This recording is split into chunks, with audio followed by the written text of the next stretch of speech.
အခြေခံပညာတရင်ကြောင့်ကာယဝိမှာတက်နိုင်တဲ့ဘက်ကနေကျောင်းသားလူငယ်တချို့တွေနဲ့ပဲကျွန်တော်တို့ဒီနေ့အာဇာနည်နဲ့အခမ်းအနားကိုရှင်းပသွားမှာဖြစ်ပါတယ်အရင်ဆုံးကတော့ဒီနေ့အောင်ဆိုလို့ရှိရင်ကျွန်တော်တို့ဒီမှာနဲတိုးနဲမြတ်ဖြစ်လို့နောက်တော့ကဝင်ပြီးကျေခွေးရောင်းနဲ့နေပြီးတဲ့နေ့လေဘာကြောင့်နဲတိုးနဲမြတ်လို့ကျွန်တော်တို့ပြောရတယ်ဆိုလို့ရှိရင်ဒါကကျွန်တော်တို့နိုင်ငံအတွက်အသက်ဆွမ်းလို့ခဲ့တဲ့အစံကြီးကောင်းဆောင်ကြီးတွေရဲ့အောင်မရတဲ့နည်းပြတဲ့အတွက်ကြောင့်နဲကျွန်တော်တို့အတွက်နဲလို့ပြောလို့ရတယ်နောက်တစ်ခုကဒီလိုမျိုးအဘာတိကောင်းဆောင်တွေကိုအကျမ်းပဲ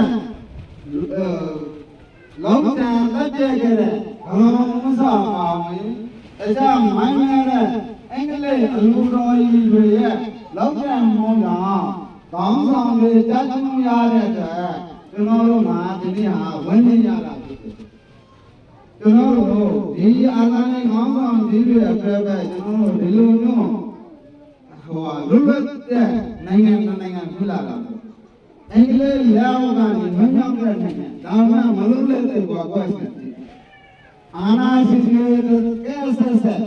ယေရှုလာတဲ့အတွက်ကြောင့်အခုအချိန်တည်းလည်းပဲကျွန်တော်တို့လွတ်လပ်တဲ့လူလက်တော့နိုင်ငံအဖြစ်ကျွန်တော်တို့အခုတည်းမပြောနိုင်ဘူးဒါကအာဏာရှင်တွေရဲ့မိုင်းနေတဲ့ပယောဂတွေကြောင့်အဲ့ဒီအာဏာရှင်တွေကိုကျွန်တော်တို့မှာရားတဲ့အနေနဲ့ပြောပြတာဒီမိုကရေစီနည်းရှာအားလုံးတန်တိုးရေးပြီးအခွင့်အရေးရအောင်ပါလာတဲ့အခြေခံတဲ့ဖက်ဒရယ်ဒီမိုကရေစီနိုင်ငံတော်ရဲ့တည်ဆောက်နိုင်ဖို့အတွက်ကျွန်တော်တို့အားလုံးမှာဝိုင်းဝန်းကြိုးပမ်းကြရမှာဖြစ်တယ်။ဒါကြောင့်ဒီနေ့ကျွန်တော်တို့ဒီအာဇာနည်နဲ့အခမ်းအနားကိုအရှင်မရတဲ့ဂျာကတဲ့ဂျာကတော့ဝတိစကံမှာပဲကျွန်တော်တို့ဘင်္ဂလားဒေ့ရှ်နိုင်ငံရောက်ဝင်ကြတော့ဝတိစကံမှာပဲကဲနဲ့ရှင်းပါသွားမှာဖြစ်ပါတယ်ဟုတ်ကဲ့ပါ